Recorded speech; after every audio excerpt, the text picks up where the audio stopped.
ලෝකේ සෑම තැනකම කතා බහට ලක් වෙන කරුණක් තමයි දකින්නට ලැබෙන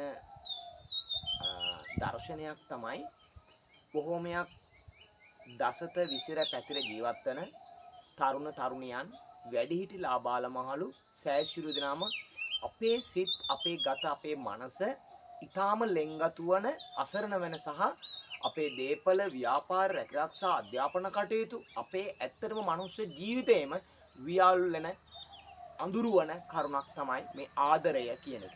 මෙන්න මේ ආදරය කියන කතාව සතා සිව්පාවාට ගහකොළට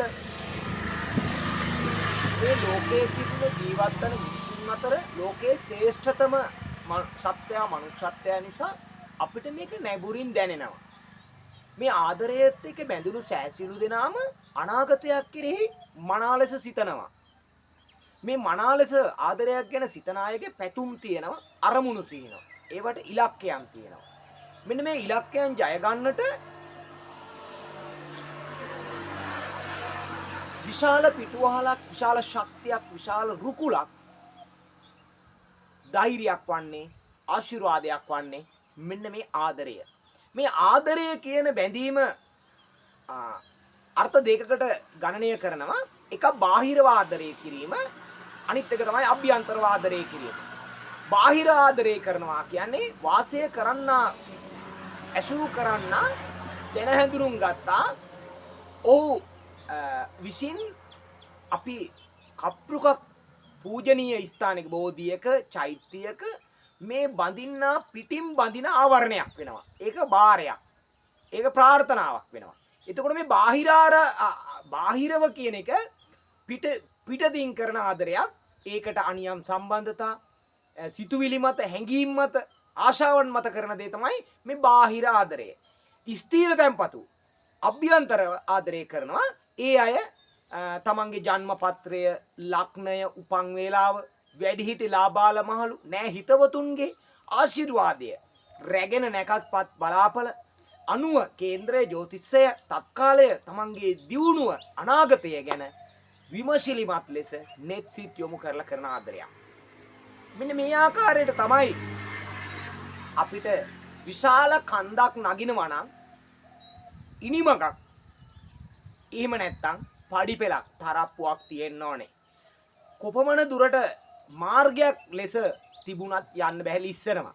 ඉතින් මේ බාහිර ආදරය ලිස්සා වැටෙන්නට පුළුවන්.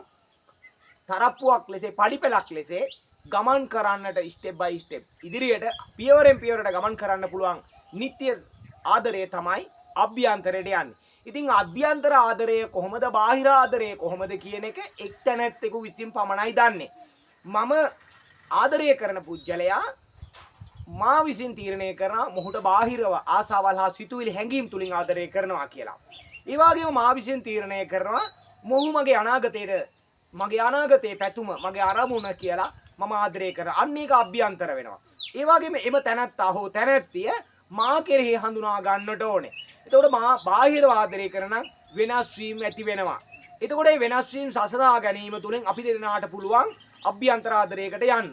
ඒ වගේම ඒ තැනැත්තා හෝ තැනැත්තියට පුළුවන් මා අභ්‍යන්තර ආදරය කරනවාද බාහිර ආදරය කරනවාද කියලා වටහා ගන්නට. ඒ මා දක්වන්නා වූ ප්‍රතිචාරයන් තුල. ඔහු එම ප්‍රතිචාරයන් ලබන්නේ නැ, භුක්ති විඳින්නේ නැ. ඒ තුලින්, ඒ ආభాෂය තුලින්, ඒ ක්‍රියාකාරීත්වය තුලින් තමයි අපට දැක ගන්නට ලැබෙන්නේ බාහිර ආසාවන් තුලින් සහ සිතුවිලි වලින්, හැඟීම් වලින් අභ්‍යන්තර ආදරය කරන එක ගැන. මෙන්න මෙවැනි ක්‍රියාවන් වටහා ගන්නට, තෝරා ගන්නට නොහැකි වුණු තැන අද බොහෝමයක් කඳුලටපත් වෙනවා. සිත ගින්නක් වෙනවා, ඇවිලෙනවා. මේක ಜಾති, ආගම්, කුල, පින්න, ભેද, නිලතල, බලතල, තනතුරු, තානාන්තර නෑ. මේක සියල්ලටම පොදුවේ න්‍යායක් හා ප්‍රතිපත්තියක් හැටියට අද දසත විසිර පැතිරිලා විහිදෙනවා. මේක දැන්ට නම් වෛරසයක් වෙලා රෝගයක් බවට පත් වෙලා තියෙනවා. මේ තුලින් මානසික රෝගියෝ බිහි වෙනවා. මේකෙන් මද්ද්‍රව්‍ය, ඒ කියන්නේ සමාජයේ බොහෝමයක් අපරාධකරුවන් බිහි වෙනවා. සමාජයේ බොහෝ තරුණ නැති වෙලා යනවා. මෙන්න මේකට බටහිර හා දේශීය වෛද්‍ය ක්‍රමයේ තුල කිසිම වෛද්‍යවරයෙකුට, මේ වෛද්‍යවරුන්ට වෙනකොට නීතිඥවරුන්ට, මහේස්ත්‍රාත්වරුන්ට වෙලුවන්, ජනාධිපතිවරු, අගමැතිවරුන්ට, මන්ත්‍රීවරු, ඇමතිවරු, මේකට පූජනීය වන්දනීය වුණු සෑම කුලදරුවෙකුටත් මේ ශාසනික වශයෙන් උත් මේ සිද්ධ වෙන්න පුළුවන්. මේ ආදරය වියවුලුණු තැන රෝගියෙක් වෙනවා, විපත් අනතුරු වෙනවා. ඉතින් මෙවැනි දේවල් දවස ගානේ දෛනිකව වෙදෑදුරු වරේකු හැටියට මා රට තුල ඔසවන හිස දකින්න නිසා මේවා මැඩලන්නට අපේ න්‍යාය හා ප්‍රතිපත්තීන් තියෙනවා. ඉතින් ඒවාට ඒ න්‍යායන් හා ප්‍රතිපත්ති හැඩගස්සලා ඒවාට යොමු කරලා ඒවාට නැඹුරු කරලා අපිට පුළුවන් මේ වෙන අනතුරු හා විපත් මග හරව ගන්න. එන්නේ ඒකට ඖෂධයක් තමයි මම ඔබට මේ නම් කරන්නට යන්නේ. එසේනම් ඔබගේ නම ගම ලග්නය උපන් දිනය, ඔබ ඇසුරු කරන්නාගේ නම ගම ලග්නය උපන් දිනය, පැහැදිලි ඡායාරූප දෙකක් යොමු කරලා මෙහි තියෙනා වූ දුරකථන අංකය ඔස්සේ ලෝකේ ඔබ කොතනක හිටියා හැරයෑම වගහැරීම අතහැරීම වියවුල් වී විරසක වීම දුරස්ත වීම කියන මේ දුක්ගින්න ආදරයේ තුලින් බැඳුණු සෑම සිතකටම ලං කරලා දෙන්නට හැකියාව තියෙනවා 0.77 20යි 90යි 157 0.77 20යි 90යි 157 දුරකථන අංකය ඔස්සේ ඔබේ නෙතට සිතට දැනෙන දුක කඳුල වේදනාවට යහපතක් සැනසීමක් මේ යන්ත්‍ර මන්ත්‍ර විද්‍යාව උපයෝගී කරගෙන ගුරුකම් හෙළ ශාස්ත්‍රය හෙළ සාර ධර්ම නොපෙනෙනා උපේන බලවේග